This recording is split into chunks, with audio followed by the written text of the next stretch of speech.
Well, since the last video, I was looking at a few other of the reference images, and I found this one here. And you can see that that center of the tire is hollow. That wheel is hollow there. So I really need to kind of clean that up over here. We don't need all of these bolts and polygons here on this side of the tire. So let's go ahead and clean this up. What we can do is we can actually isolate this. I'll hit the division key on the numpad, and that'll isolate that. We've got a few other things here, but that's okay. I'll just grab these.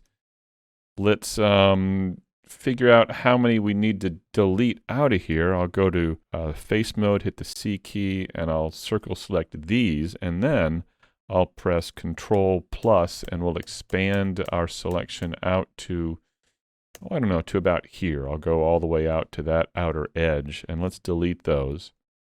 And then for all the bolts, what we could do, well, I'll tell you what let's do. Let's select all of this and all of this, right? And then let's just invert the selection. Let's press Control I, and now we've just selected all the bolts. So let's hit X and delete faces there as well. Then I think what we could do is delete this part here with the C key and Control plus and expand that out to there, and let's delete those faces as well.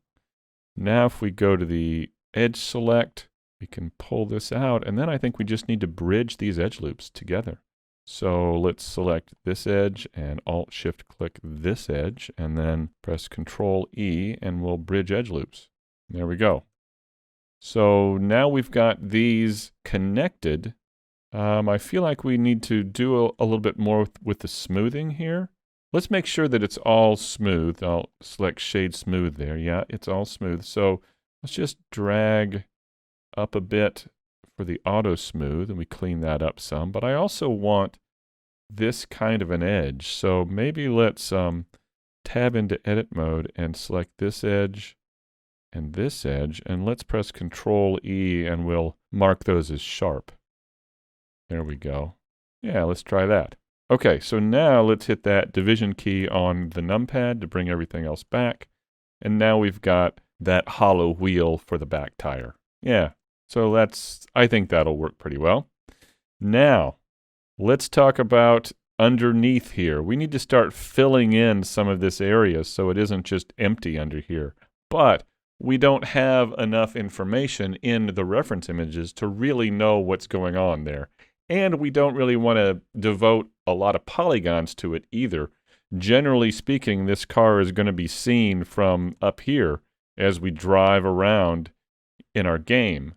It may flip over every once in a while if we go over rough terrain, but generally speaking, it's going to be seen from above, and the bottom really isn't going to be that important. But we do need to fill in here. So let's begin doing that. So let's find a reference image that we can use here. It looks like this one here gives us a pretty good view of underneath the front fender. Let's press Control Spacebar and enlarge this. So there's a lot going on under here. It's true. And we're going to, I would like to put in these big spring shock absorbers in there. I think those are pretty cool. So we'll work on those pretty soon, but for now I think I'd just like to put some blocks underneath here just to fill in. And then this kind of a plate here, I like this plate with a little turned lip there at the bottom. So let's see if we can work on those. I'll press Control Spacebar again to bring that back to its normal size. And I guess what we should do is just go ahead and create a cube. Let's just begin with a cube and see what we can do with it. I'll scale this down, and let's bring it up into here, underneath here.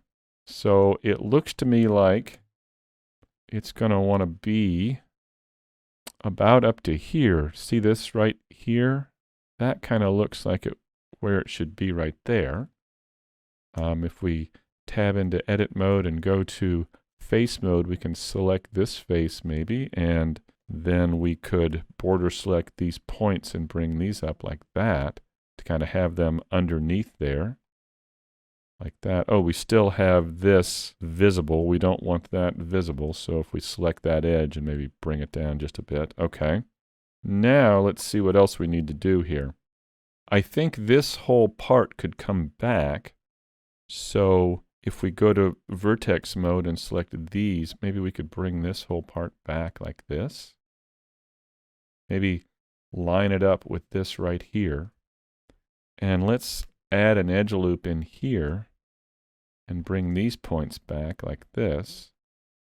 And then maybe we could take these points and bring them back like that. Let's try this. Something like that. So we're getting some coverage in there. Let's take a look at it. Yeah, so we're getting a bit of coverage in there. That's good. It looks like we could maybe scale it out a little bit more. I'll press S and X and kind of bring them out just a bit. I also think we should extrude out to get this piece. I kind of want to fill in here, a solid block in here. Before we do that, let's go ahead and split this in half so we can add a mirror modifier to it. I'll add an edge loop down the center, and then let's go into face mode, and I'll press Alt-Z to see it, and then B for border select, and select that whole side there. Delete those faces, and then let's go ahead and add a mirror modifier to it. Right here. Okay, and I'll turn on clipping as well. Now, whatever we do on one side will happen on the other.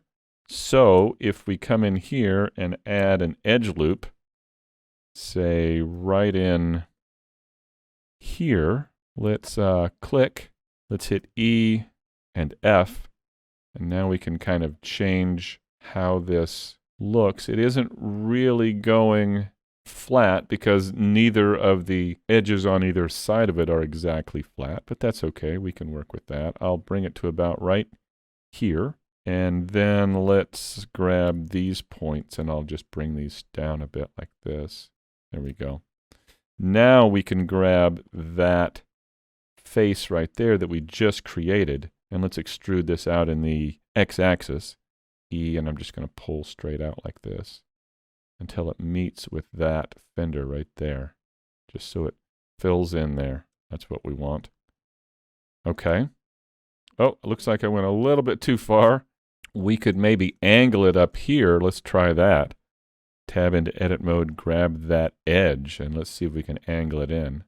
There we go. Okay.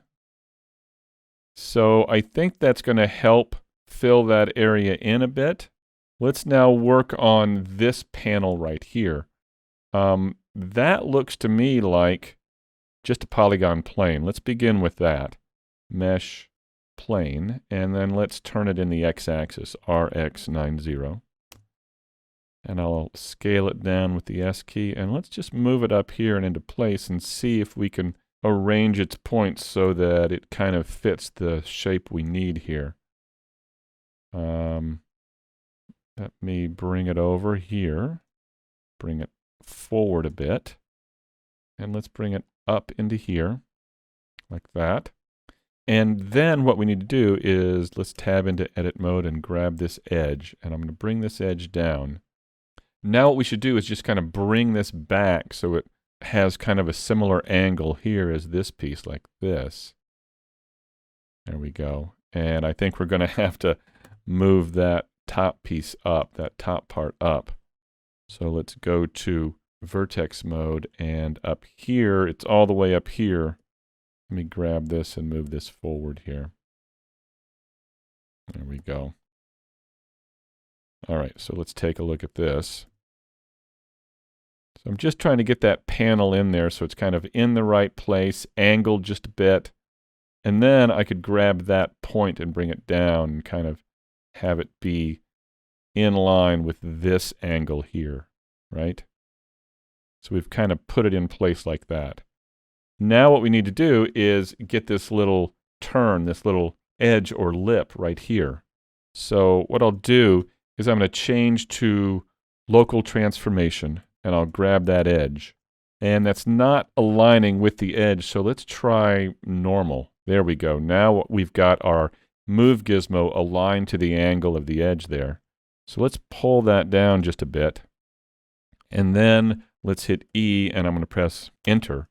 Now we need to go back to our global and pull it back like that, right? Pull it back along the bottom of the vehicle there. All right, so now we have that turn in there. Let's go ahead and add a solidify modifier to it. I'll come over here and click Add Modifier, Solidify. And it's not doing a whole lot, which tells us what? We need to apply our scale. There we go, that's good. Let's click on Even Thickness, and I'll bring the thickness down a bit like that. All right, so now we've got that. Let's move that pivot point into the center of the grid. Object, Set Origin, Origin to 3D Cursor, and let's add a Mirror modifier. There we go. So now we've got that piece over there as well. All right, so the next thing we need to do is think about filling in the back here. Let's see if we can figure out how to do that. Let's hit the 3 key, and, well, it looks like we could fill in right down here. Well, let's come over here and take a look. Oh, that's the toolbox. We don't want to deal with that. Let me select that centerpiece. And it looks like it's extended all the way out here. So if we tab into edit mode and go to face mode, if we select that, and I'll change back to global transformation. Maybe if I just bring this all the way down to here like this. How does that work? Let's kind of close it off pretty tight, like that. So that's going to help us just fill in that space. It's going to be hard to tell at this point in time how good that is until we get other parts in there. And since I mentioned those springs, why don't we do that next and put those in and then see what other things we need to fill in? Because I think those, once they're in, are going to be pretty interesting. In other words, draw your attention to them. Here's a pretty good image of it right in there. So let's work on those next, and then we'll place them and see what else we need to add.